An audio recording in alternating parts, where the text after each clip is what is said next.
Hello, I'm Jason Angelette. And I'm Dr. Mario Sacasa. Welcome to Faith in Marriage Today. We have a great show for you today. It's great to be back. And as the digital age continues to grow and take a prominent place in our lives, this is, a lot of blessings that come with that, but also challenges and even some grave dangers.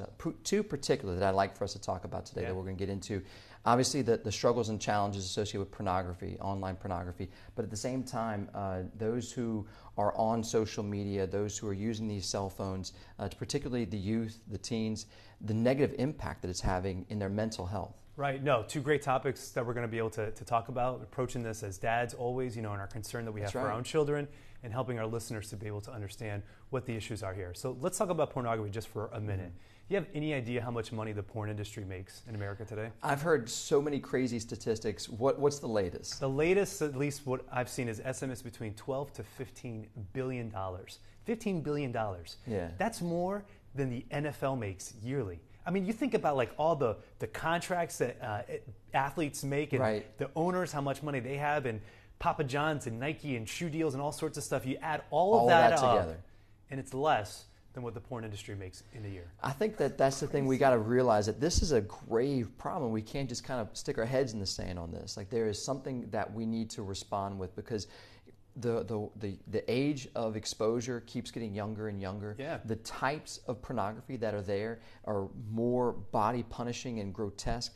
It is degrading, and these children are being exposed to this, and is causing harm and shame. Oh, it's crazy. Yeah, no, and absolutely. And the problem is that the industry, because it makes so much money, is targeting our young kids. So we're going to talk about that later in the show, have a great conversation. Yes. But the other thing we're really going to try to nail down is talking about social media and the dangers that are there. Which obviously is another, like you're saying, we're coming as dads, and I've got daughters, I've got a son, and I know that this exposure to cell phone use can be something very challenging, and it can cause a lot of conflict and a lot of issues that we need to get into, that we need to talk about how to manage that, how to help them, so that not to say just take it away, but to give them a way to use it properly. But when we come back, Dr. Mario will be speaking with Chris McKenna, founder and CEO of Protect Young Eyes, to talk about not only the problem of pornography, but how we can better safeguard our homes, ourselves, and our families. We'll be right back.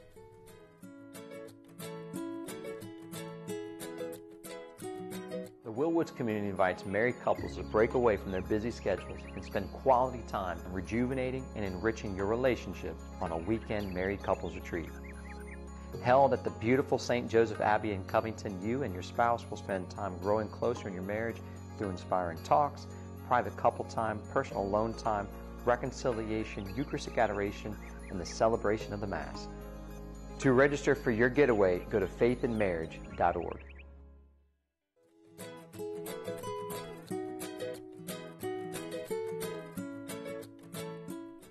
And we are back and on Skype with Chris McKenna, founder and CEO of Protect Young Eyes. Chris, welcome to the show. Thanks for being with us. Yeah, I'm happy to be here. Thanks, Mario. So as we begin the interview, just tell me a little bit about the organization. What is Protect Young Eyes, and why should people know about it? Sure. So protectyoungeyes.com, we intend to demystify the internet so that parents don't have to work so hard to find the information that's needed in order to help kids or grandparents, whoever you are. If you're a caring adult, we want you to be able to help the young people that you care for learn how to use technology well. We think it's important today to use technology well, and so that's not always easy to do, especially with really busy schedules. And so our website exists to do all of the research so that they don't have to. Yeah, we seem to have this love-hate relationship with technology. I mean, here we are on Skype. You're in Michigan, we're in New Orleans. We're having this awesome conversation that can only happen because of technology. But we also know that there needs to be certain limits with regards to technology. So it sounds like that's what you guys are trying to do, is to educate people who may not be so tech savvy to know what it is that they need to know with regards to the limitations with tech. Is that right? Yeah, you've got it. So a phrase that we use often is right kid, right tech, right time. That's true. Say that one more time. Every kid, right tech, right time. Yeah. In other words, age 13, even though the Children's Online Privacy and Protection Act would say that Snapchat has a right to obtain information starting at age 13, that doesn't mean that upon turning 13, every child is ready for social media, right? You, as a caring adult, has to discern based on the way that God has made each and every one of us what they are able to handle, just like anything in life, right? We just have to uniquely, God loves us individually, so we need to individualize the way in which our kids approach technology, because like you said, it can be a good or a bad thing. Yeah, that's awesome. So good parenting, no matter how many kids you have, you want to know where they are in their journey of life and know what they're ready for and what they're not ready for. So when we talk about like the problems with technology, it seems like a lot of people go right to pornography, especially when it comes to teenage boys and girls. That I know for myself, I have 4 kids, and one of my main concerns certainly is to limit the exposure that they have to this just ubiquitous problem online. So just a little bit about what does the problem look like, and what conversations should we be having with our kids with regards to pornography? Yeah, sure. I also have 4 children, and I think you said something really important there that I want to maybe put back into the light, and that is it's a concern that's usually tied to teenagers. I would challenge each and every one of us to think of pornography as something that is a topic for discussion across maybe all 4 of the age ranges, whether it's preschool, elementary school, middle school, or high school. That there should be age-appropriate conversations happening about this topic at every one of those stages because of its ubiquity, because no matter how well-intentioned you are as a parent, imagine all the digital doorways that exist that we don't control. And so it's always embracing the reality of when instead of living in the ignorance of if. It's not if, it's going to happen. My child is going to see something that I really wish he or she didn't see. And my children are 14, 9, 9, and 7. So I'm kind of right in the thick of elementary, junior high, early high school. They are going to and have seen things that I wish they didn't. But do they know what to do when those exposures happen is the appropriate question. Yeah, man, right on. When I think about my kids, me and my wife, we talk about this often. I'm a counselor, and I provide these type of trainings and conversations with people all the time. So certainly at home, these conversations are absolutely on the table. We talk to our kids at the various ages about sexual issues and then specifically with pornography. That my end game with my kids isn't necessarily we want to limit the exposure, but I think it's an impossibility to say that they'll never be able to see porn. That's, I think, just an impossible expectation. My goal as a parent is to help them not become addicted to porn by the time they leave the house. That's what right. do you think? Am I off base as a dad? No, not at all. In fact, a phrase that often gets people's attention, like, what do you mean by that, is I want to block the porn, but I want to normalize pornography. And what I mean by that is I want the comfort level. Yes, I want to block as technically and digitally, whether it's with Covenant Eyes or clean browsing or other services to block as much of the porn as possible. Yes, amen. Let's do that. Whether you're 14 or 40, there are certain things that we shouldn't see. Exactly right. The unfiltered internet isn't really good for any of us. Anybody, okay? that's so right. Let's filter out as much of the junk as possible, but then let's normalize the conversation, because I do presentations across the country, and I'll have a room full of 200 parents, and I'll say, I want everyone in the room right now to repeat after me, pornography. And inevitably there's this sort of pause and this discomfort around it. I say, listen, this is telling. Do you know why kids are shameful and uncertain and don't know what to do with this word? Yeah. It's because you are shameful and uncertain and don't know what to do with this word. Well, I think you just made all my listeners feel uncomfortable with that. I just want to say that. But you're absolutely right. We're the ones who kind of control the narrative. So what are some main talking points when it comes to our kids that we should be having? Let's say, I know we can have different conversations about 4 and 14. Let's just pick one. I think average age now is kind of like 11 from what I'm hearing. So somewhere in the preteen age, what's 1 or 2 things we should be telling our preteens right now with regards to porn? Well, we should tell them what the word is. They should know the word, right? Don't be afraid of that word. I want them to know if they hear on the bus or other places, other environments, if they hear the word, what to do. Parents will be like, well, I don't want to say it to them, because they believe the lie that by talking about pornography, you make your kids curious about pornography. And I would say the exact opposite happens. If you tell a child the word, tell them what it means, and not just why it's bad, but at the same time explain why God's ideas about sex and marriage and intimacy are so much better, right? Paint for them a hopeful picture as to why porn is such a lie and a distortion of all the beauty that God has intended for that marital relationship, and say, you know what, but if you hear that word, it's just a word. Here's what I want you to do. I want you to put it down and tell someone, talk to me about it.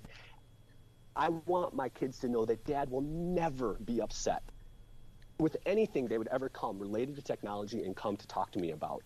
Because if the door to me is shut, then what happens is the second time it happens, they won't talk to me. And shame is not an adult-only issue. Right? And as soon as they hold secrets, there's no such thing as a digital secret, and the enemy loves to whisper into that secret. You can't tell anybody. See, I told you Dad was going to freak out. Don't talk to him. I just don't want my kids to ever be in that spot. I want it to be a normal thing. Remove the enemy's curiosity power over this word so that my kids can go, hey, Dad, I heard a kid talking about pornography. It made me uncomfortable. I wanted to talk to you about it. Amen. Yes, let's talk about it. Yeah, the way you're talking about it is awesome. It's almost like two separate conversations that need to be connected, which is one, we need to be able to talk to our kids not just about porn and why that's wrong, but we need to be able to talk about our kids about the beauty of God's plan for marriage, yes, for love, for our sexuality. And that's where we start in the Sacasa home, is we talk about that at an early age. And so we can set those definitions in place so that when it comes to something like pornography, we have something kind of to ground the conversation in. So knowing that we can set all the filters, all the blocks, everything, we try to normalize the conversation.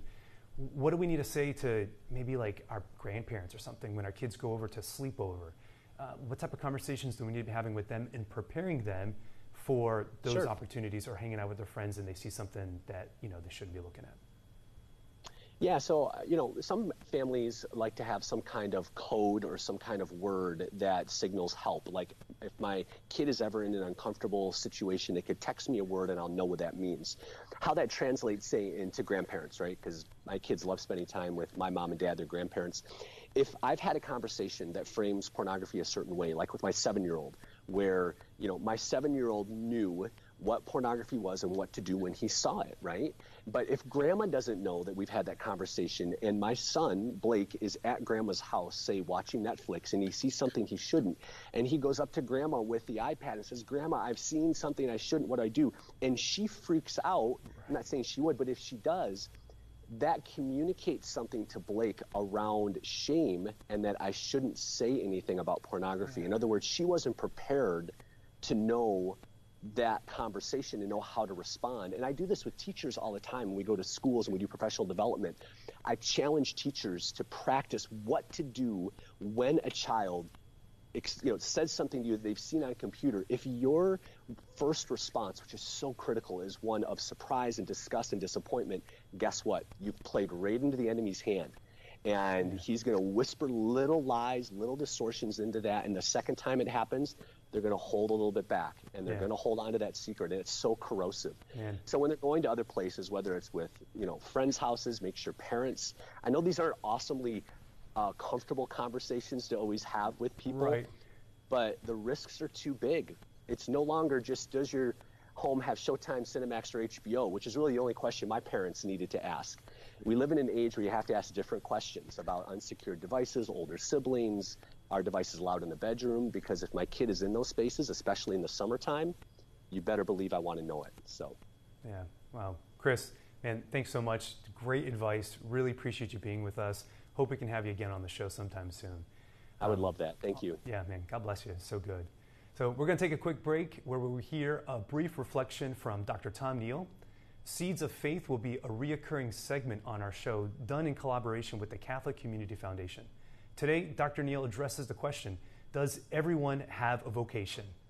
Take a look.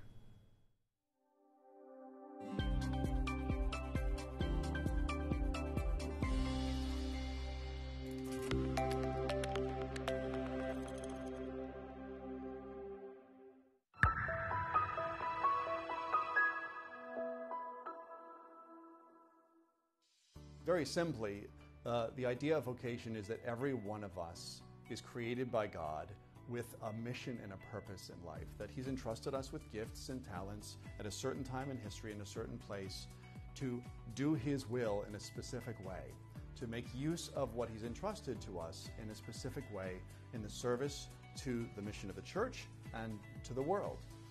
And that sense of vocation always begins with a relationship. We have this sense of relationship with God, and it's a God who invites us, who calls us by name. It says, I have called you by name, I've created you specifically. No other human being is like you.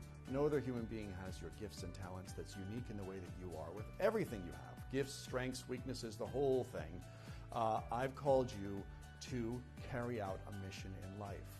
And the vocation, we might say, ultimately for every human being, the supreme vocation is to be holy, is to become a saint. This is the vocation of all vocations. No matter what your particular way of living it out in life is, that's the bottom line.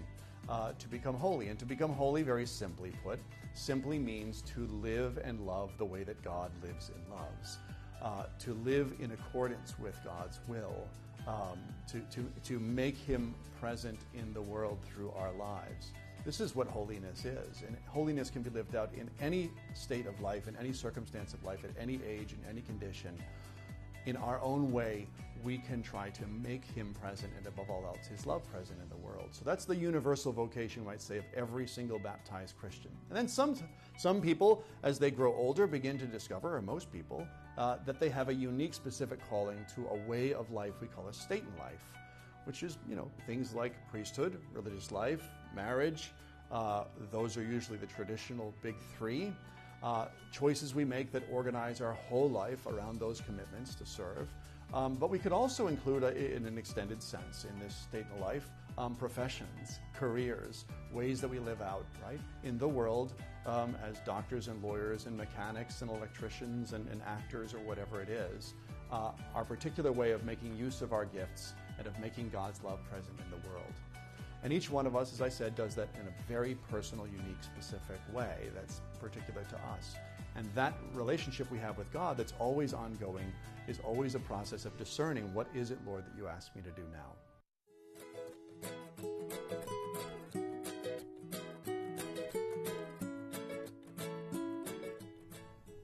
Welcome back, everybody. As Dr. Tom Neal just gave us a beautiful reflection about holiness and vocation and discerning God's will, one of the areas particularly challenging for us as parents is social media and the dangers of all those types of engagements online.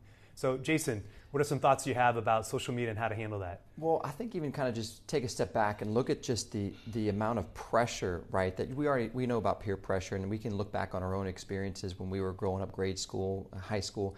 But imagine if someone had a cell phone recording the things of your most embarrassing moment in high school or in grade school. Like, I remember this one time playing football, and I made this embarrassing dive. Like, I was trying to tackle the guy. He went right, and I went way left, right? I mean, I was practically tackling the cheerleaders. And I remember just feeling so embarrassed because the guy ended up running a touchdown, and we ended up losing the game by a touchdown. And I remember just feeling so defeated and deflated from that moment because that kept playing in my head over and over again of the mistake that I made. And I can only imagine what would have happened if someone had taken a video of that, posted it onto a social media platform for all my friends who weren't at the game, for all my family who don't live close by and couldn't come to the game, to see, to repeat, to laugh at it, to joke about it, to say all these things, and then to me try to pick myself up after that. It would just have been a whole nother story for me. So I think we should all kind of take a look and say, this is a new era, a new amount of pressure.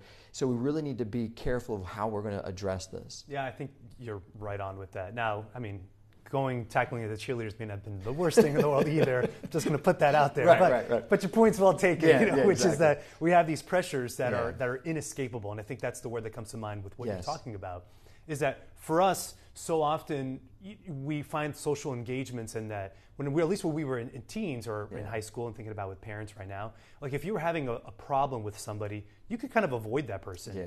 You know that you can go to school a little bit later or lunch a little later, you can take a different way home. There was something about your capacity to avoid the difficulty. The problem is in today's day and age that so much of social interaction, almost all of social interaction is happening through these pipelines, these applications on their phones. So when you're going on Snapchat or Instagram, as soon as you even see the app, like you click on it and all the comments are already there waiting for you. And whether they're good comments or bad comments or really harsh comments, they're there. And so as soon as you turn on the phone and you see and you want to go on Snapchat or you want to go on Instagram or Facebook because you want to be able to have conversations with your friends, catch up, but you know that there's something negative that's waiting for you. So it's just inescapable. You know, it's tapping into the desire to want to stay connected and want to be part of the group. And that's, just again, put yourself back. What were you like at that time during grade school, during high school, wanting to fit in, wanting to know all this stuff? Like I was talking to a friend of ours who has their oldest child is about a little younger than I am. And their youngest child is about the age of my oldest daughter. Wow. Okay, so they have a range of parenting, right? Parenting before the internet and all that was such a run, and then now where we are right now with cell phones and all that.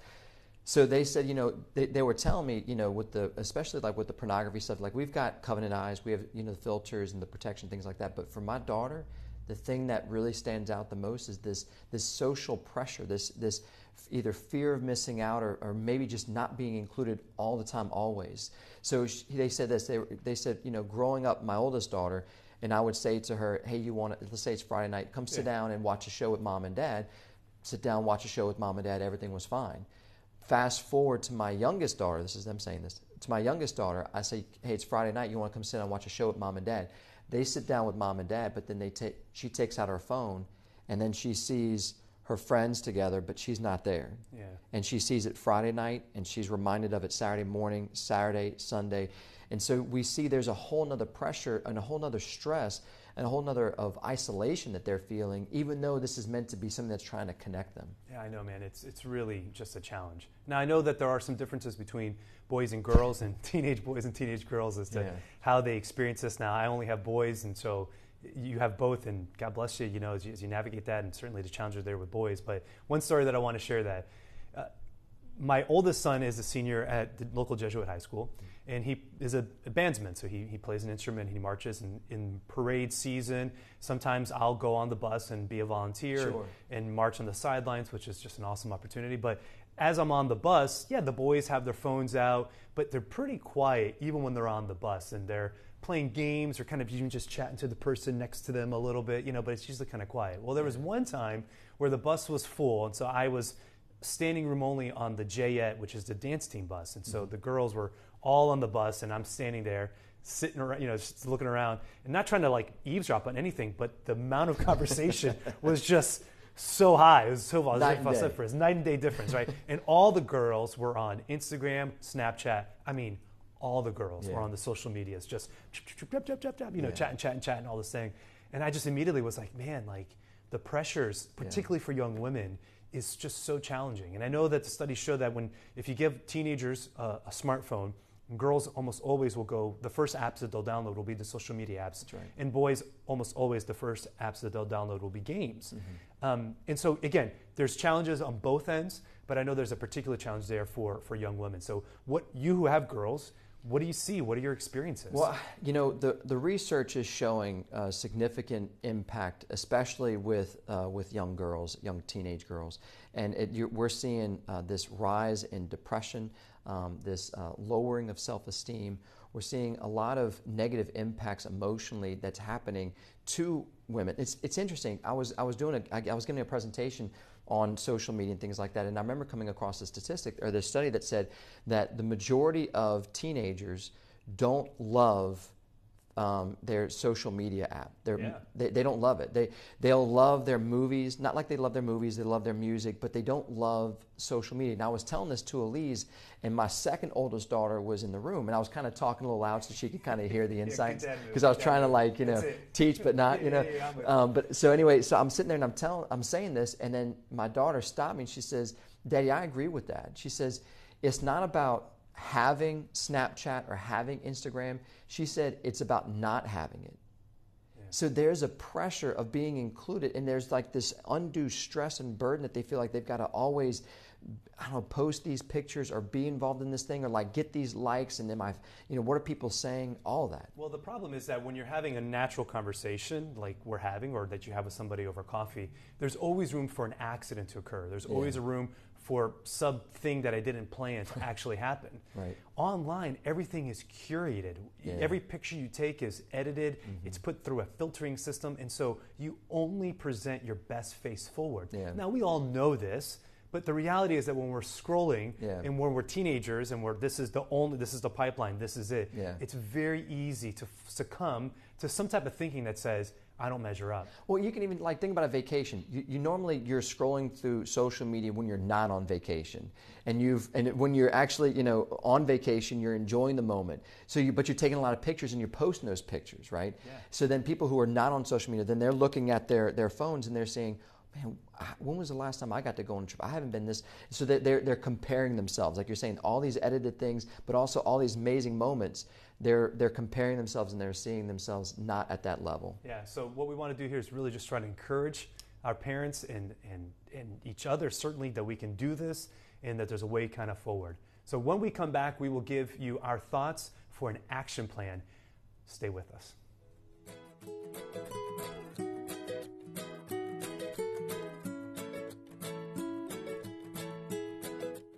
Woods Community Faith and Marriage Apostolate invites married couples to the 12th Annual Diocesan-Wide Supper and Substance, Saturday, July 27th at 7 p.m. at Mid-City Rockin' Bowl. Tickets are $45 per person and include dinner, drinks, bowling, and a rockin' good time. Come hear inspiring testimony from Jason and Elise Angelette with music by After Party. Strike now and get your tickets while there's still time to spare. Call 504-830-3716 or visit faithandmarriage.org.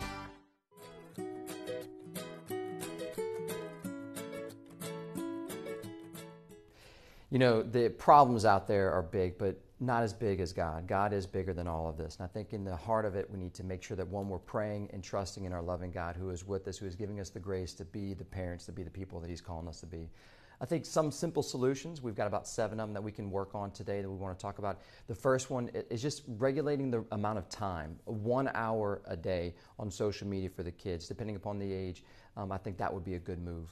Yeah, the other thing is that you can set time restrictions by application. So whether you have an iOS device or an Android device, it's pretty easy. Just go online, look to see how you can set restrictions on time per app. And the other thing is that accessibility. You know, these devices, you are able to adjust that and tell them, you know, where they can use it and where they can't use it. You're in charge. You're the parent. One of the things that we have a policy at our house, and I learned it from another family who had a lot of children growing up, that the phones do not go into their bedrooms. And in fact, at 8 o'clock, the phones are turned into mom and dad's room, and there's like a little charging station. All the devices are brought to the parent's house, or the parent's bedroom, and that's where they charge. If they need an alarm clock, go out to Walmart and buy an alarm clock. They don't need their phone. It's preventing sleep, it's causing distractions, and is causing a lot of problems. Other apps that you should consider looking into are covenanteyes.com, bark.us, or Disney Circle, which actually isn't an app. It's a piece of hardware that you can connect to your Wi-Fi router, which will give you all sorts of accessibility, time restrictions, and all the control features that you need to be able to manage every single internet control device on your Wi-Fi system. And obviously we had Chris McKenna on with Protect Young Eyes. Definitely want to recommend everybody to go to protectyoungeyes.com.